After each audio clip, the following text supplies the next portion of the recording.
বন্ধুরা, এই মুহূর্তের অত্যন্ত বড় খবর। অন্নপূর্ণা ভাণ্ডার নিয়ে সারা রাজ্য জুড়ে বিজেপির বিরুদ্ধে যে হাওয়া তৈরি হয়েছিল, যে নেগেটিভ ইম্প্যাক্ট তৈরি হয়েছিল, একটা প্রেস কনফারেন্সে, একটা গাইডলাইন্সে এবং শুভেন্দু অধিকারীর যে মাস্টার স্ট্রোক গতকালকে এসছে, সব কিছু ক্লিয়ারিফাই হয়ে গেছে। অন্নপূর্ণা ভাণ্ডার 3,000 টাকা সবাই পাবেন, কোনো চিন্তা নেই। যে কমিটমেন্ট বিজেপি করেছিল সেই প্রতিশ্রুতি কিন্তু বিজেপি সত্যি কথা বলতে অক্ষরে অক্ষরে পালন করছে। কমিটমেন্ট ছিল সকলকে অন্নপূর্ণা ভাণ্ডার দেওয়ার, কিন্তু এই কমিটমেন্টের মধ্যে কিছু টার্ম অ্যান্ড কন্ডিশন দেখুন।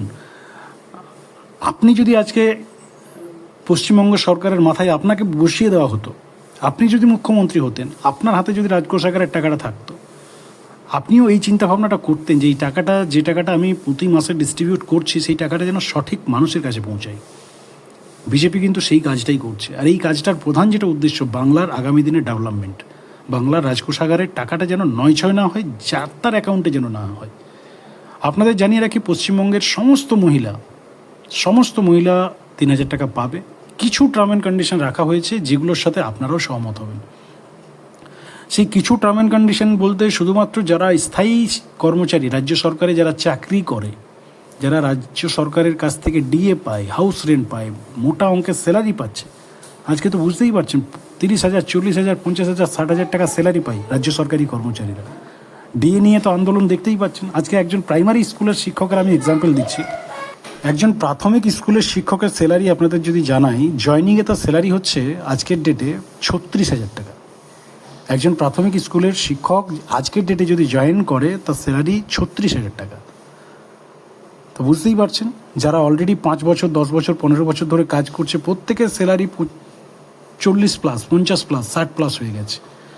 আর এই এত টাকা স্যালারি পাওয়ার পরও ডিএ নিয়ে এদের যে লোভ, সেই লোভটা কিন্তু মানে শেষ হয় না।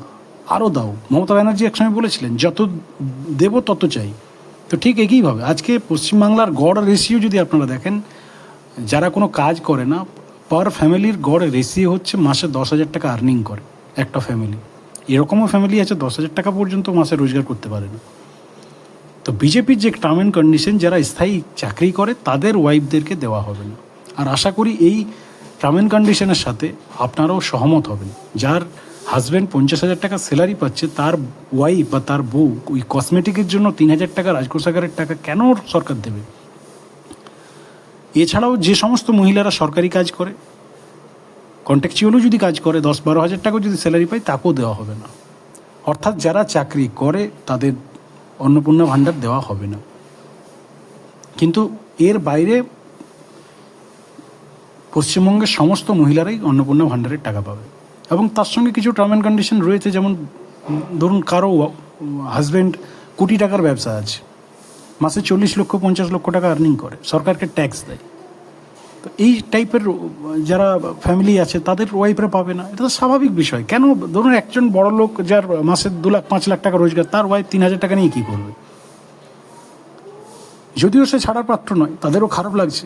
তারাও আশায় বসেছিল, যতই রোজগার হোক, পশ্চিমবঙ্গ তো, মানুষের এখানে লোভের শেষ নেই। কিন্তু যে কাজটা করেছে রাজ্য সরকার, আমরা পূর্ণ সমর্থন জানাচ্ছি এবং এটাই হওয়া দরকার ছিল। বাংলার, গ্রাম বাংলার মহিলারা পাক, যাদের সত্যি প্রাপ্য, যারা যোগ্য, যারা তারাই পাক। এবং যোগ্য তালিকাটা, যে টার্ম অ্যান্ড কন্ডিশনটা দেওয়া হয়েছে, একদম পারফেক্ট দেওয়া হয়েছে। শুধুমাত্র রাজ্য সরকারি কর্মচারী, তাদের ওয়াইফ পাচ্ছে না। যে সমস্ত মহিলারা কোনো জব করে, 10,000 টাকার উপরে আর্নিং হয়, তারা পাবে না। এর বাইরে সকলেই পাবে। এবং যে সমস্ত ফ্যামিলিজ রয়েছে যাদের হিউজ আর্নিং, সরকারকে ট্যাক্স দেয়, তারা পাবে না। তো এই হচ্ছে বন্ধুরা ঘটনা।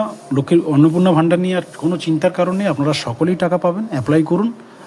আগামী 17ই আগস্টের পর থেকে টাকা ছাড়া হবে এই মাসের। দুশ্চিন্তার কোনো কারণ নেই। যে কমিটমেন্ট ছিল বিজেপির, সেটাই পাবেন। একদম নিশ্চিত থাকুন। শুভেন্দু অধিকারী যে কথা দিয়েছিল